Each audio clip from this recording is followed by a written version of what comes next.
Oh, excuse me, Will. Will Humble. I thought that was fake. I got to say. Well, certainly. Certainly it was. It is not a symptom of flu. I'm You not had the nauseous. vaccine. Because I got a shot, right?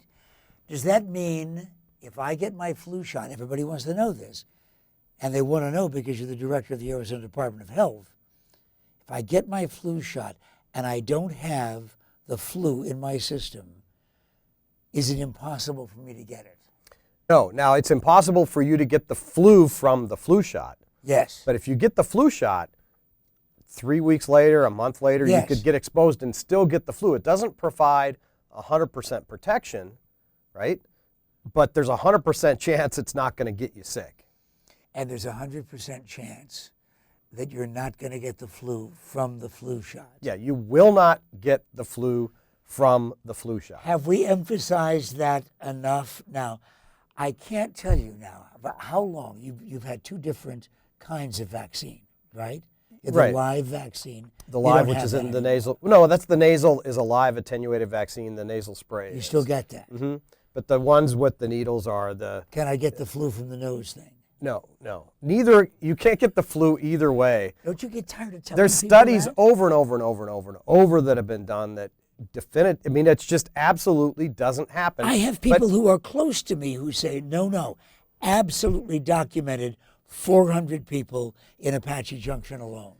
Well, it doesn't happen. But I have one of my doctors on staff tells a great analogy, Karen Lewis, and she says it's like you fill up your gas tank and then you get a flat tire a quarter mile down the road and you say, you see, when you get gas, you get a flat tire.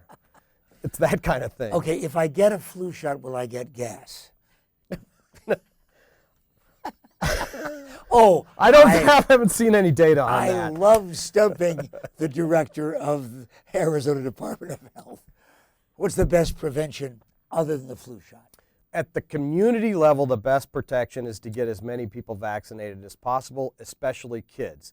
So as a community of people in Arizona, the best thing that we could do is to get as many of our kids vaccinated as possible because they're mainly the amplifiers of the virus. Adults, we spread it to each other too, but kids are really the amplifiers. So at the community level, it's about vaccinating communities of people, especially kids, but all types. At the personal level, it's also the same thing. The number one way to protect yourself is to get vaccinated. And the other things are to do simple common sense things that your grandparents tried to teach you about washing hands, having good hygiene, and then being considerate of others, like covering your cough with your sleeve, not your hand, so you don't spread it hand to hand.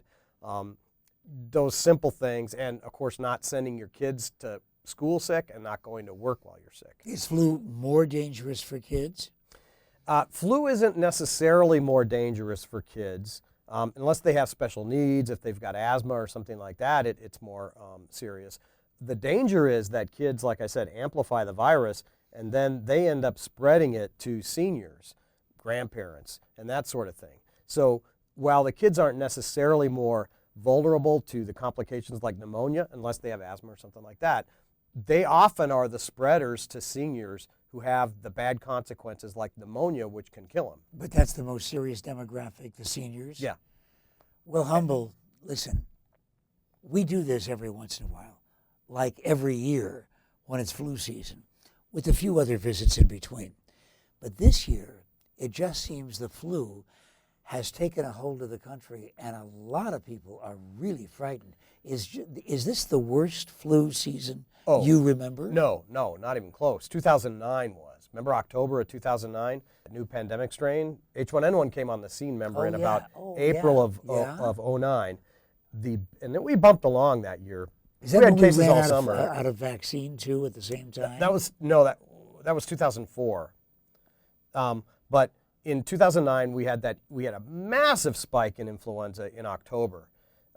And I mean, if you look up the charts we keep all the data going back years and years. Nothing compares to 2009. And I'd be really surprised if when this epidemic, when the epidemic of flu starts to subside here in Arizona, I'd be really surprised if it's anything close to 2009. Some people are dying from flu. What from, though?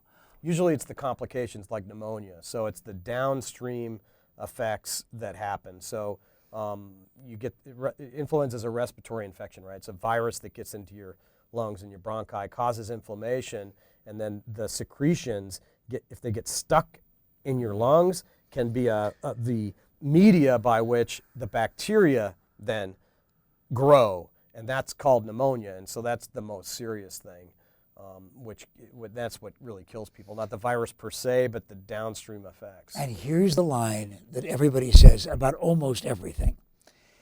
If we can land a man on the moon, why can't we get some kind of medicine that will prevent my getting, I'm talking about something I can get over the counter, or something that I can take if I get the flu to prevent my having the symptoms? Well, the bottom line is because it's a virus. And so, when you have a bacterial infection, we've got all kinds of antibiotics that will knock it out really fast. Yeah.